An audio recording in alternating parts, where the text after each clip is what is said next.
이 옥중 편지가 발표되기까지의 과정이 또 묘하다. 이런 얘기가 나옵니다. 바로 이겁니다. 자, 이재명 민주당 대표의 최측근 국회의원 한 명이 최근에 이화영 측 인사를 만났다. 그리고 19일 날, 7월 19일 날 그 이후에 만난 이후에 이화영 평화부지사의 배우자가 민주당에 왜 탄원서 제출했죠. 뭐 이가 3개가 빠졌고 뭐 독방에 10개월 동안 우리 남편을 가두고 있고 뭐 이런 내용. 그리고 그날 이화영 씨의 배우자가 구치소를 가서 남편 이화영 씨를 면회합니다. 그리고 그 다음 날 20일 날 지금 우리가 계속 얘기하는 이화영 씨의 옥중 편지가 발송이 되고 21일 날 뭐 이런 곳 저런 곳을 통해서 이 옥중 편지가 공개된 것이죠. 그러자 국민의힘에서는 뒷거래를 시도하고 있습니다. 이런 목소리가 나왔습니다. 한번 들어보시죠. 이화영 전 경기부지사의 진술 번복은 이재명 대표 측과 뒷거래를 한 것이 아니냐는 국민적 의혹을 사면서 강요된 옥중 방탄이라는 지적이 나오고 있습니다. 이재명의 사법 리스크는 회유, 번복, 조작으로 결코 가릴 수 없을 것입니다. 이 대표는 본인이 말한 대로 모든 사법 절차에 당당하고 솔직하게 임하기 바랍니다. 자, 국민의힘에서는 김기현 대표는 이재명 대표와 이화영 씨의 이 브라더스의 범죄 궁합이 기가 막히네요. 제 옆에 앉아있는 우리 장해찬 최고도 지금 그래픽에 등장해 있는데 저 부분은 제가 잠시 후에 장해찬 최고께 따로 질문을 드리도록 하고요. 자, 뒷거래를 시도한 것이다. 글쎄요, 양재열 변호사님은 어떻게 보시는지요? 일단 이 편지와 내용의 중요한 부분은 사실 단순하게 보고가 있었느냐 없었느냐 이런 정도의 것이 아니라 방북을 위한 방북 비용으로서 그것이 쓰였느냐라는 부분이 확실하게 입증이 돼야 된다는 것이고요. 지금도 사실 이제 이화영 전 부지사의 검찰에서의 말이 어땠는지 아니면 바깥에서 나온 말이 어땠는지를 가지고 각자의 어떤 정치적 입장에 따라서 정치권에서 이런저런 얘기가 나오고 있는데요. 사실 저게 좀 이제 법적으로 들어가서 따져봤었을 때는 예전과 좀 다른 부분이 사실 있습니다. 뭐 다른 것보다도 예전에는 검찰이 수사를 하고 조사하는 과정에서 했던 얘기들이 그대로 증거로 쓰일 가능성이 굉장히 높았어요. 근데 이제는 검찰에서 어떻게 얘기를 했든지 간에 그 부분이 법원에서 그대로 증거로 쓸 수 있는 게 아니거든요. 검찰이 나와서 내가 검찰에서 했던 내용들이 이런 부분들이 맞다라고 인정을 다시 그러니까 법원에서 하지 않는 한 의미가 없어졌고 두 번째로 법원은 우리 대법원은 그 내용에 대해서 어떻게까지 얘기를 하냐면 단순하게 검찰에 가서 한 내용이 맞다라고 얘기해도 증거를 쓸 수 있는 게 아니다. 그 내용이 실제로 그런 일이 있었다는 것까지 입증이 돼야지 증거를 쓸 수 있다고까지. 그러니까 과거에 검찰에서 좀 무리한 수사를 했던 부분을 굉장히 법적으로 많이 막아놨습니다. 그래서 저 이제 변호사님 입장에서 봤을 때는 정치권에서야 저런 얘기를 하고 있지만 큰 실이 과연 있을까? 그리고 무엇보다 말씀드린 것처럼 실제로 방북을 위한 비용이 들어갔다는 부분에 이 사건 전체를 둘러싸고 저는 처음부터 갖고 있는 의문이라기보다 궁금증은 북한에 대한 조사가 전혀 이루어지지 못할 텐데 과연 이게 검찰에서 어떻게 어디까지 입증할 수 있을까 근본적인 어떤 의문을 가지고 있어요. 좀 전 그 타임 스케줄 그래픽을 다시 한번 좀 화면에 넣어주세요. 자, 시청자 여러분들께서도 한번 쭉 봐주시죠. 7월 초부터 해서 지난 21일까지의 일련의 과정들. 그런데 20일 날 이화영 씨가 구치소에서 옥중 편지를 써서 그것이 발송이 됐다. 근데 이 전후의 관계는 이러했다. 옥중 편지가 나오기까지의 저 과정이 뭔가 좀 석연치 않다라는 게 여권의 시각인 것 같은데 우리 조정원 의원님께서는 좀 어떻게 보시는지요? 예, 저는 뭐 여권의 시각이 아니라 그냥 보통의 국민들의 시각이라고 생각합니다. 이제 이화영 부지사 정도 되는 사람이 검찰의 진술과 옥중 편지의 내용이 저렇게 상당히 다르게 나올 수 있다는 거, 그 과정에 일어났던 여러 가지 의원들이 우연이다라고 하기에는 너무나 저는 개연성이 있다고 생각하고요. 단언컨대 필리핀 대회에 가서 우연히 북한 사람을 만날 가능성은 없습니다. 부지사 되는 정도 되는 사람이 필리핀까지 가려면 지사한테 보고해서 저 출장 좀 다녀오겠습니다. 필리핀 다녀오겠습니다. 그럼 지사님 거기 왜 가? 뭐 누가 있어? 아니요, 북한 사람이 있는데 좀 만나보려고 합니다. 지사님 방북 좀 조율하고 오겠습니다. 아 그래, 가서 잘하고 와. 뭐 이런 게 상식적인 공직 생활에 그 벌어질 가능성이지. 우연히 필리핀에 가서 뭐 아무 할 일도 없다가 갑자기 옆에 누가 나왔는데 북한 사람이더라. 그래서 이재명 지사의 방북을 부탁했대. 이거 정말 개연성 1도 없는 얘기라고 생각하고요. 예. 아까 말씀하신 그 이재명, 이화영, 이 브라더스 이걸 영화로 치면 이 결말은 정말 이화영 부지사가 어쩌면 독박 쓸 수 있다 생각합니다. 이재명 대표가 지금까지 자기 주변 지인들을 쳐내는 과정, 본인이 살기 위해서 쳐내는 과정을 보면 이번에도 이화영 부지사까지도 쳐낼 수 있다라고 생각하고요. 이재명 대표가 그랬나요? 측근이 그랬나요? 당이 최대한 돕겠다. 저 이건 무슨 범죄 영화의 한 장면 같습니다. 당이 최대한 돕겠다. 지금 뭔 얘기하는 겁니까?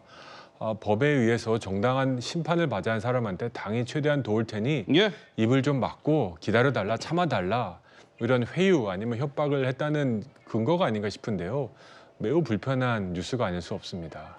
알겠습니다. 당이 뭐 최대한 돕겠다라고 이재명 대표의 최측근 인사가 이화영 씨 지인을 만나서 했다라는 그 구체적인 워딩은 TV조선 보도에 그런 겁니다. 아직 뭐 검찰이 맞습니다. 이렇게 확인까지 해준 사안은 아니라는 거. 조금 전에 장해찬 최고의 워딩이 있는 그래픽 다시 좀 넣어주세요. 장해찬 최고께 질문을 드릴게요. 자, 민주당 김영진 의원에게 묻는다. 최근 이화영 측을 만난 사람이 김영진 의원 맞습니까? 김영진 의원은 이재명 대표의 최측근 그룹 7인 중에 한 명의 의원인데요. 장 최고는 무슨 근거가 이시한 말씀이십니까? 뭐 당연히 이제 제보자의 신원이나 내용은 제가 보호해야 합니다만 예. 일단 언론 보도를 통해 드러난 사실만으로도 수도권의 지역을 두고 있는 이재명 대표의 최측근이 이제 수도권 지역 이화영 전 부지사 가족이 사는 곳 인근에서 만나서 회유를 했다고 나오지 않습니까? 예. 그런데 이 수도권 지역구 둔 사람 중에서 이재명 대표의 최측근인 7인회에 속하는 인물 그리고 동시에 지금 당에서 고위 당직을 맡은 인물 김영진 의원 한 사람밖에 없어요. 허허. 김영진 의원은 7인회 소속이자 동시에 지금 당 정무조정실장을 맡고 있거든요. 예. 근데 이 정무조정실장은 예. 얼마 전까지 예. 이재명 대표의 수족이라는 정진상 실장이 맡았던 바로 그 자리예요. 그러니까 7인회라는 정치적 측근이면서 현재 고위 당직자이기 때문에 당을 대신해서 뭔가 약속을 해줄 수 있는 유일한 인물이 이제 수원의 김영진 의원인 겁니다. 근데 저는 김영진 의원이 맞는지 아닌지 궁금해서 질문을 하는 것이고요. 예. 김영진 의원께서 맞다면 맞다. 그리고 맞다면 당연히 어떤 이야기를 했는지 국민들이 알 권리가 있는 것이고 어허. 아니라면 아니다라고 말씀하시면 되는데 어젯밤에 제가 글을 올리고 아침까지도 기사가 꽤 나갔습니다만 네. 가타부터 말씀이 없으셔요. 말씀이 없으세요? 고민을 하시는 건지 네. 아니면 아직 못 보신 건지는 모르겠습니다만 아니라면 대체 이 측근 의원이 누군지도 민주당에서 밝혀야죠. 아무도 없다면 우리가 이화영 전 지사 가족 만난 적 없다라고 밝히면 됩니다. 없으면 없다. 네. 아니면 김영진 의원이 맞으면 맞다, 아니면 아니다. 김영진 의원이 아니면 그럼 어느 의원이 만났다 이런 걸 밝혀야 된다. 네, 만약에 김영진 의원이든 또 다른 제3의 측근이든 예. 이 시점에서 이재명 대표의 최측근 현역 국회의원이 이화영 전 부지사 가족 만난 게 사실이라면 예. 그 자체만으로도 국민들이 불신할 수밖에 없는 일입니다. 이게 이 중요한 재판을 진행하고 있으면서 회유를 했다는 오해를 받게 되는 것인데 예. 그리고 공교롭게도 이 측근이 이화영 전 부지사 가족 만나자마자 이화영 전 부지사 배우자가 탄원서를 법원이 아니라 민주당에 제출하고 그리고 그날 배우자가 이화영 씨를 구치소에서 만나서 만나고 네 그리고 나서 바로 이화영 전 부지사가 기존 검찰에 진술했던 걸 뒤엎는 옥중 서신을 또 민주당에 써주지 않았습니까? 예. 우연히 이렇게 기가 막히게 여러 번에 걸쳐서 일어날 수 있나요? 이게 필리핀에서 북한 사람 만나는 것보다 더 힘든 우연인 것 같습니다. 그러니까 민주당이 저는 국민들 앞에 누가 이화영 전 부지사 가족을 만났는지 구체적으로 밝힐 의무가 있다고 생각합니다. 자, 김영진 의원 관련해서 혹시 김영진 의원 측에 뭔가 입장이 나오면 저희가 뭐 반론 차원에서 또 충실히 말씀을 드리도록 하겠습니다. 오늘 오전에 이재명 대표가요 입장을 밝혔습니다.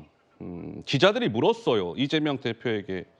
대표님, 일각에서는요 이화영 전 부지사 진술 번복을 더불어민주당이 이재명 대표 측에서 했다는 얘기가 있는데요. 대표님 어찌 생각하십니까? 라고 물었는데요. 이재명 대표 소설 얘기를 또 했군요. 잠깐 들어보시죠. 이화영 부지사 진실 번복이 필요한 거 아니냐 어떻게 보실까요? 검찰의 그 부실한 소설을 여당이 베끼기 하고 있는 것 같습니다. 짧은 입장이네요. 검찰의 부실한 소설을 여당이 국민의힘이 베끼기 하고 있는 것 같습니다. 김현주 대변인께서는 좀 어떤 평가의 말씀을 주시겠습니까? 한때 이 대표가 본인이 좀 답하기 어려운 질문을 기자들이 했을 때 예. 묵묵부답으로 일관해서 점점점이라고 점점점. 예, 표현되기도 했었는데요. 그 소설 이야기를 너무 자주 인용하시는 게 아닌가 허허. 싶습니다. 신작 소설 이야기도 여러 번 하시고 사실 이 소설에 대한 저작권의 본류는 추미애 전 장관이죠. 국회에서 소설 쓰고 계시네. 이제 이 말로부터 상당히 민주당 측에서는 이 소설이라는 이야기를 많이 하시고 줄기차게 그동안 뭐 야당 탄압, 조작 수사 이런 이야기들을 하셨는데 그의 결이 맞는 이야기가 아닌가. 결국에는 뭐든지 전부 꾸며낸 허구에 불과할 뿐이다라는 주장을 하고 계십니다만 과연 지금 돌아가고 있는 여러 상황들 또 민주당 측에서 이 이화영 전 부지사에게 이렇게 보여주고 있는 행태가 예. 좀 저는 하수가 아닌가 싶어요. 너무 눈에 띄는 행동들을 지금 하는 게 아닌가. 오히려 물밑에서 무슨 작업을 하시더라도 하셔야지 이렇게 뭐 특별 면회 신청하시고 여러 가지 일들 뭐 측근이 가가지고 접촉하고 예. 이런 일들 들키시면 글쎄 결과가 어떨까 싶습니다. 검찰은 이재명 더불어민주당 대표에 대한 이 대표는 뭐 소설 이야기를 하고 있지만 구속영장을 청구할 것이다라는 관측에 무게가 실리는 가운데 이제 관심은 사실 이런 거잖아요. 영장을 칠 것 같다라는 건 뭐 다 알려진 사실이고 그렇다면 검찰이 영장을 언제 칠 것이냐. 회기가 없을 때 비회기 중에 칠 거냐.